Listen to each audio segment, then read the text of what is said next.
Vamos ouvir agora o presidente do Senado Federal, o senhor Rodrigo Pacheco, ao qual eu pediria uma salva de palmas.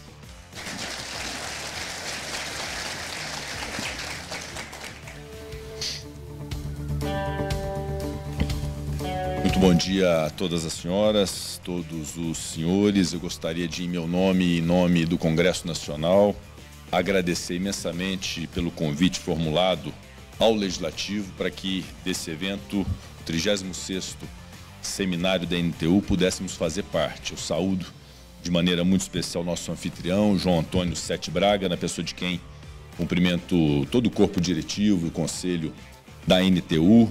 Meus cumprimentos também ao presidente da CNT, meu conterrâneo e amigo Vander Costa.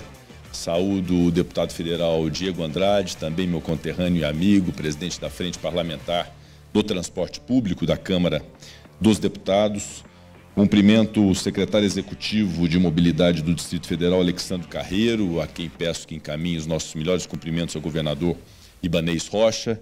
Também uma saudação muito especial ao secretário nacional de Mobilidade Urbana do Ministério das Cidades, Denis Eduardo Andia, a quem cumprimento pelo pronunciamento e peço também que leve ao ministro, competente ministro Jader Filho, a nossa melhor saudação. Saúdo o presidente da FABUS, Rubem Antônio Bizzi, que me formulou um convite irresistível para visitar Caxias do Sul, né, e organizaremos em breve essa visita. Saúdo a deputada federal delegada Catarina, todos os demais parlamentares que aqui estão. Cumprimento os empresários, fornecedores do segmento do transporte coletivo de passageiros, todas as senhoras, todos os senhores. Eu gostaria de iniciar, antes de adentrar em temas específicos que são do interesse, da reflexão, da apreciação desse seminário, dizer um pouco do contexto geral do nosso país. O Brasil que viveu, nos últimos 10 anos, momentos muito difíceis, momentos muito turbulentos, de uma considerável divisão de ideias, de uma considerável intolerância em relação às divergências. Eu não sei se vocês se lembram bem disso, em 2013, quando as pessoas foram às ruas com uma série de reivindicações, de reclamações, e quero aqui dizer e afirmar, absolutamente legítimas. O mote inicial daquele descontentamento público e que ensejou toda aquela mobilização e o início de uma transformação política no Brasil foi a insatisfação com o famoso 20 centavos da tarifa de ônibus. Tivéssemos naquela ocasião uma compreensão que temos hoje sobre a necessidade da participação do Estado brasileiro, dos municípios, dos Estados federados, da União, em relação ao compromisso de se dar ao cumprimento de um direito social, que é o direito do cidadão ser transportado com uma tarifa que seja razoável, talvez não tivéssemos tanto descontentamento e não tivéssemos ensejado aquele momento que deflagrou realmente uma grande mobilização nacional pelas ruas do Brasil. E houve, evidentemente, uma evolução de lá para cá, uma compreensão de que o transporte coletivo de passageiros, para além, e aqui incluo o urbano e outras modalidades, para além de uma atividade econômica, quero aqui saudar o Rubens Lessa, presidente do Sindicato de Minas Gerais, e cumprimentar todos os empresários do meu estado de Minas Gerais, mas para além de uma atividade econômica, o transporte público de passageiros é um direito social. É um serviço público essencial de obrigação do Estado brasileiro para o cidadão. E que nessa relação há um intermediário, que é o prestador de serviços com know-how, com condições, com investimentos, para que esse direito social seja cumprido. Tivéssemos lá em 2013 essa compreensão, como temos hoje, talvez as coisas podiam ter sido diferentes, o descontentamento da população não tivesse sido tão acentuado.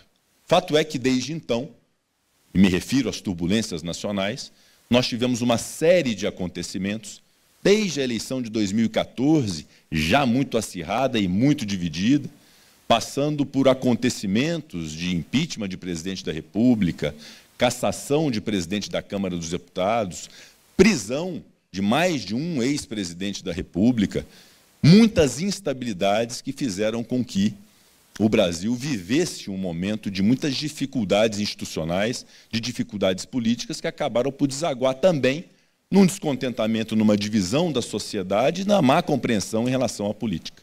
Mas, a despeito da má compreensão em relação à política ao Congresso Nacional, eu quero afirmar que, nesses mesmos 10 anos de turbulência, o Congresso Nacional, do qual eu tenho a honra de ter participado como deputado federal, tenho a honra de participar como senador da República e tenho uma imensa honra e satisfação de ser dele presidente por 2 mandatos, protagonizou diversos acontecimentos e eventos para bem da sociedade brasileira. Foi o Congresso Nacional que fez uma reforma política em 2017, que fará com que, muito em breve, nós tenhamos bem menos partidos políticos no Brasil, com a reforma política que proibiu coligações, que estabeleceu cláusula de barreira para partidos políticos, melhorando, portanto, a representatividade política do Congresso Nacional e das instâncias políticas brasileiras. Foi o Congresso Nacional que fez uma reforma trabalhista em 2017, que deve ser respeitada. Pode ser, eventualmente, acrescida de algum ponto objeto de alguma crítica ou de alguma revisão em pontos muito mínimos, mas a essência dela, de outorgar mais liberdade das relações entre empregador e empregado, foi uma essência de opção do Congresso Nacional no ano de 2017. Igualmente, em 2016, anos antes, fizemos um teto de gastos públicos, que também, a despeito das críticas, foi fundamental para a rigidez econômica do Brasil, num momento muito difícil de pandemia, em que nós resistimos com a nossa economia, fruto de uma responsabilidade fiscal expressada naquela modificação constitucional que fizemos no ano de 2016, e agora é submetida a uma revisão através de um novo regime fiscal, já aprovado na Câmara, já aprovado no Senado, e agora na Câmara para as revisões feitas pelo Senado Federal. Em 2019, fizemos uma reforma da Previdência. A Previdência Social do Brasil ia quebrar em função do aumento da expectativa de vida do brasileiro e da necessidade de uma revisão previdenciária no Brasil, que fizesse, então, uma alteração para se manter também a rigidez da Previdência Social do Brasil. Não fizemos só isso. Nós fizemos um marco legal de saneamento, uma capitalização da Eletrobras, uma autonomia do Banco Central, uma modificação do sistema cambial que tornou mais ágil o sistema cambial brasileiro, a solidez cada vez mais acentuada do sistema financeiro, inclusive através do PIX, que é um dos mais modernos instrumentos que temos de transações financeiras do mundo. Fizemos alterações no marco legal da ferrovia, com a participação da CNT de maneira muito responsável e ativa. Fizemos um marco legal de transporte marítimo, através da BR do Mar, de cabotagem. Fizemos diversas modificações no sistema elétrico do Brasil, e temos a honra de dizer e o orgulho de que o Brasil é um dos países cuja energia é mais limpa no mundo, com 85% de sua matriz energética renovável. Fizemos uma nova lei de falências e recuperação judicial. Fizemos uma nova e moderna lei de licitações, sob a relatoria do senador Antônio Anastasia. Modificamos até o futebol brasileiro com a Sociedade Anônima do Futebol, um marco que é transformador para o futebol brasileiro. E aqui eu seguiria, meus amigos e minhas amigas, com uma série de iniciativas e de medidas que foram tomadas para a modernização, para a segurança jurídica, para a estabilidade do Brasil. Temos, em diversos aspectos, boas leis. Temos diversos aspectos, bons exemplos de execuções do Poder Executivo de diversas instâncias que servem de exemplo para o resto do Brasil. Aliás, eu digo que o Brasil, obviamente, deve ter como referência experiências de países estrangeiros, mas o Brasil precisa aprender com o Brasil. Porque, certamente, em algum lugar do nosso país, em algum município, em algum estado, há sobre um determinado tema uma experiência bem-sucedida que deve ser copiada pelos demais.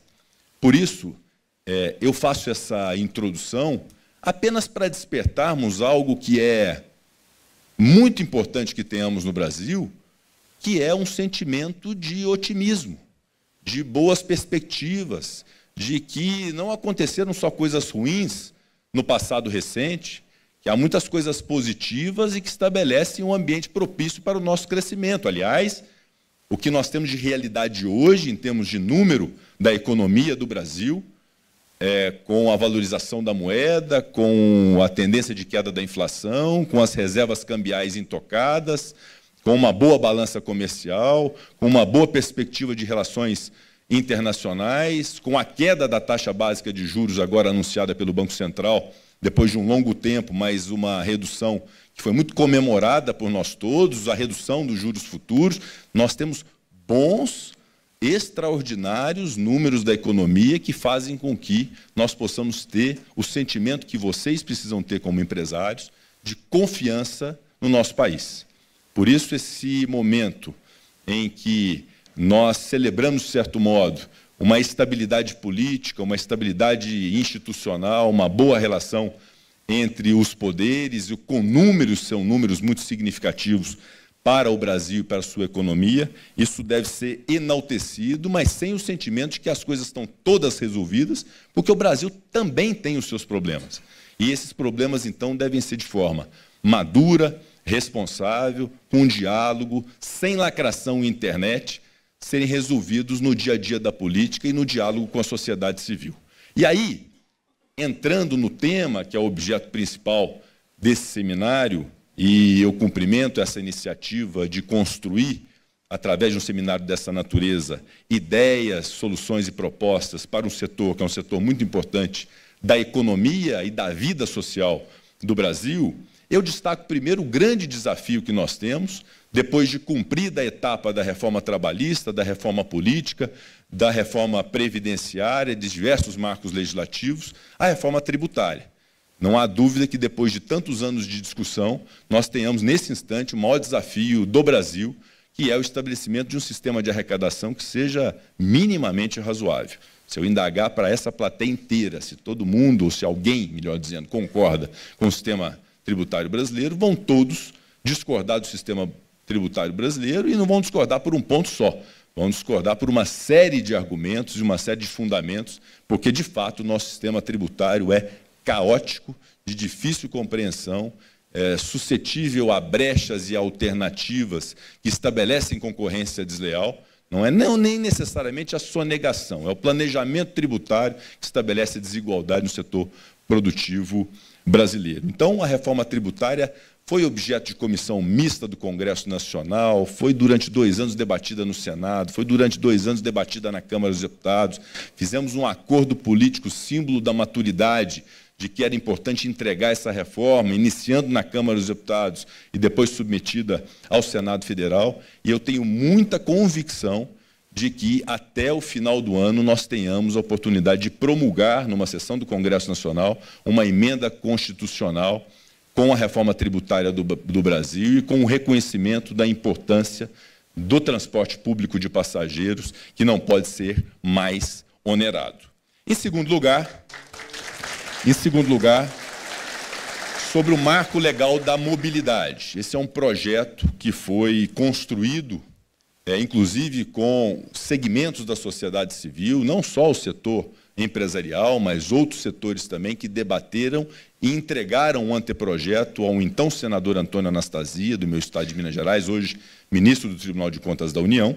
E esse projeto foi apresentado, hoje está na Comissão de Infraestrutura do Senado Federal, sob a relatoria do primeiro vice-presidente do Senado, o senador veneziano Vital do Rego, e temos, secretário Denis, em relação a esse projeto, um sentimento de urgência e de importância dele.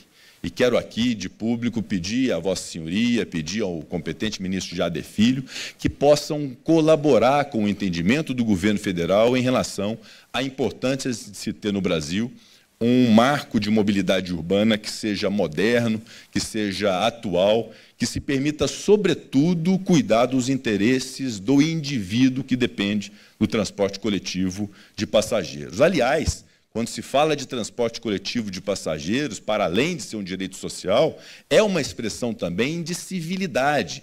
Países civilizados valorizam e estimulam o transporte coletivo, inclusive o subsidiando.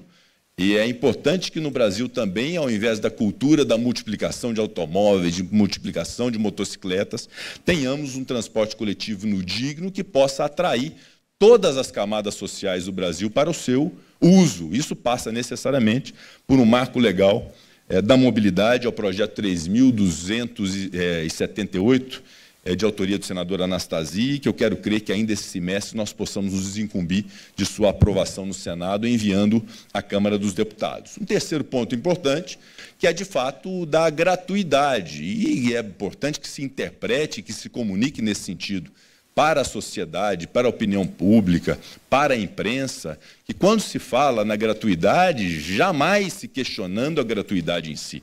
A gratuidade é um avanço social, é uma garantia para aqueles que se beneficiam dela com toda a justiça e não há nenhum tipo de perspectiva de mudança desse cenário, como, por exemplo, uma revogação de gratuidade. Tempos atrás, aí, quando eu falava na necessidade de se garantir o pagamento da gratuidade, alguém de má fé colocou na imprensa que eu estava questionando a gratuidade em si, e fui muito criticado pelos idosos, mas absolutamente não há nenhum tipo de perspectiva de revogação da gratuidade em si. Mas é preciso compreender que não se pode impor o ônus ao município de uma gratuidade que, no final das contas, é remunerada pelos demais passageiros. Então, há uma obrigação do Estado, lato sensu, de poder fazer a remuneração da gratuidade, que aconteceu, fruto do trabalho nosso, Diego Andrade, em 2022, com um valor que foi destinado aos municípios justamente para se remunerar e equilibrar os contratos que há Brasil afora,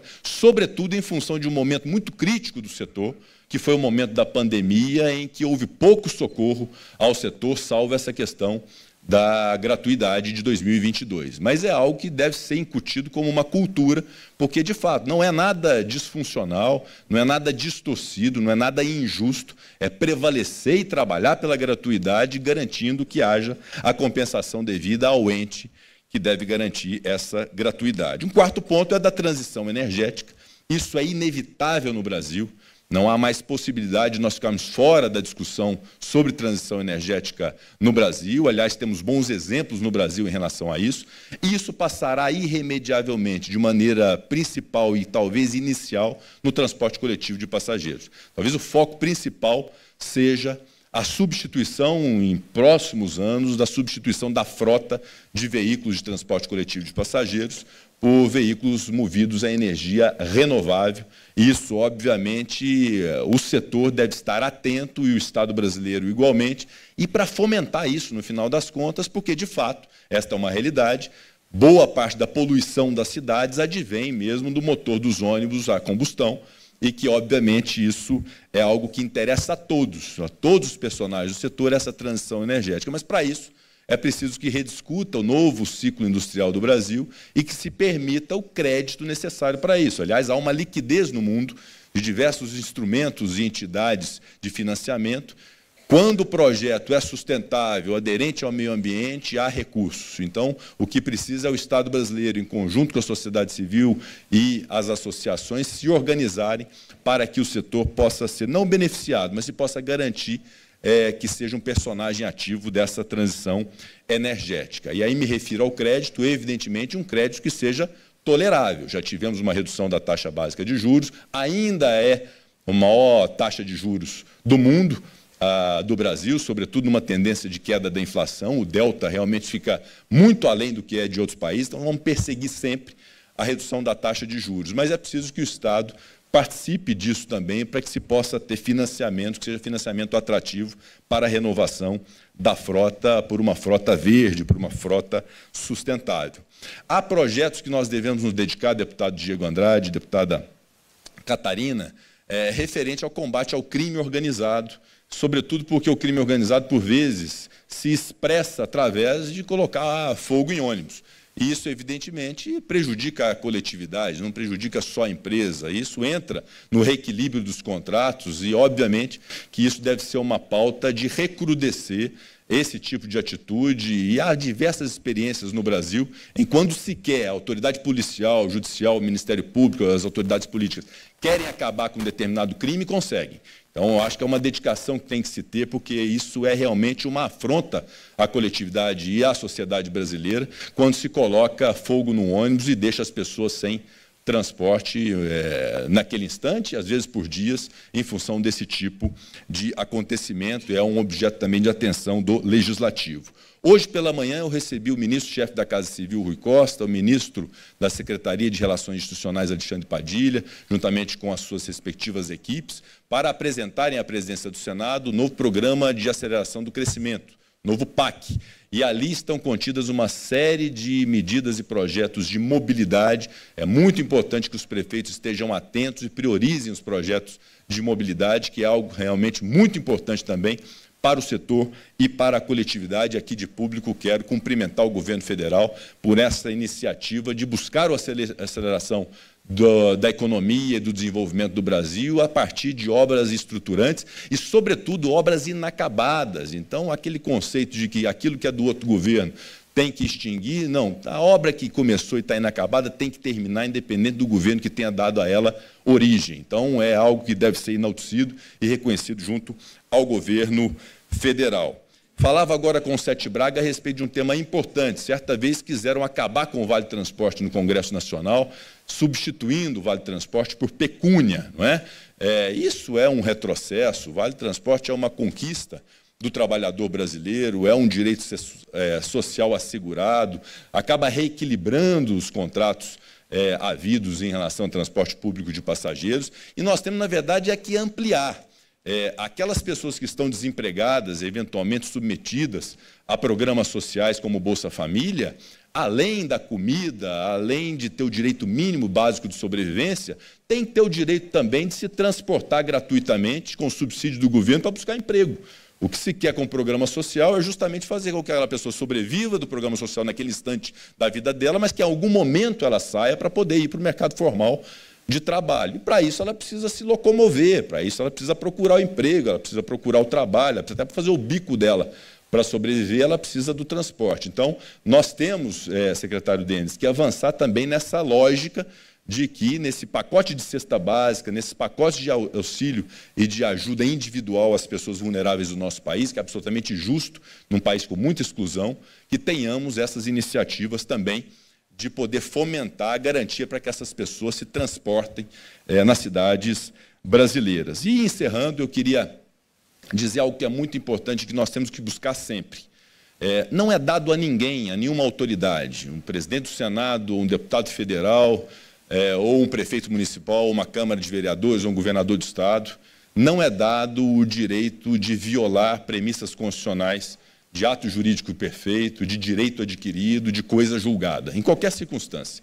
Então, os contratos celebrados devem ser cumpridos. Essas inovações que, por vezes, acontecem na relação com os empreendedores, com quem investe no Brasil, não só nesse segmento, outros tantos segmentos, é algo muito nocivo. A estabilidade, o equilíbrio, sobretudo a segurança jurídica, é algo que nós temos que perseguir, temos que ter responsabilidade a todo instante. E eu me refiro ao Poder Legislativo e ao Poder Executivo, mas também me refiro ao Poder Judiciário. Não é dado também a nenhum juiz de direito e a nenhum ministro do Supremo Tribunal Federal, ou ministro do STJ, nenhuma autoridade judiciária, buscar, seu bel prazer, também descumprir a lei para interpretar, num caso concreto, algo diverso do que está previsto na lei. Então, essa instabilidade que, por vezes, acontece no Brasil, de se ter uma realidade, aí se provoca o judiciário, se tem uma realidade diferente, aí um projeto de lei já se entra para poder mudar aquela realidade. Isso é muito ruim para a estabilidade e para o crescimento do Brasil, porque fica parecendo que as coisas no Brasil não têm solidez e podem mudar a qualquer sopro do vento. E, no final das contas, o que isso significa? Quando se vai fazer um investimento no Brasil, já se coloca um valor maior de preço, considerando essas variações das instituições públicas do Brasil. Então, essa busca, esse respeito à segurança jurídica, à estabilidade, o respeito aos contratos, o respeito aos atos jurídicos, às opções políticas, por vezes feitas, isso é muito importante para que tenhamos um país desenvolvido e que possa combater o que é mais básico de ser combatido no Brasil, que é miséria, que é fome, desemprego, falta de moradia. O cidadão quer muito pouco para sobreviver. Ele quer ter uma casa para morar, e temos um programa Minha Casa Minha Vida, ele quer ter uma renda mínima, e temos o Bolsa Família, e ele quer ter um emprego. E se ele tiver um emprego, ele resolve todos os problemas demais da vida dele, porque ele tem a capacidade de se autossustentar e a obrigação do Estado brasileiro garantir emprego a todas as pessoas. E celebra e comemora, inclusive, a redução do índice de desemprego para 8% nesse último trimestre, que realmente é algo que deve ser enaltecido. E, por fim, para encerrar mesmo, eu quero estabelecer uma premissa que considero fundamental e que deve ser difundida por todos, com a obrigação de todos de difundi-la. Em relação ao setor dos senhores, transporte coletivo de passageiros, seja urbano, seja intermunicipal, seja interestadual, seja internacional, é um serviço público essencial de direito do cidadão. Não é uma atividade puramente de mercado que se autorregula, que se autodetermina, que as coisas se resolvem no dia a dia com os empreendedores, com concorrência.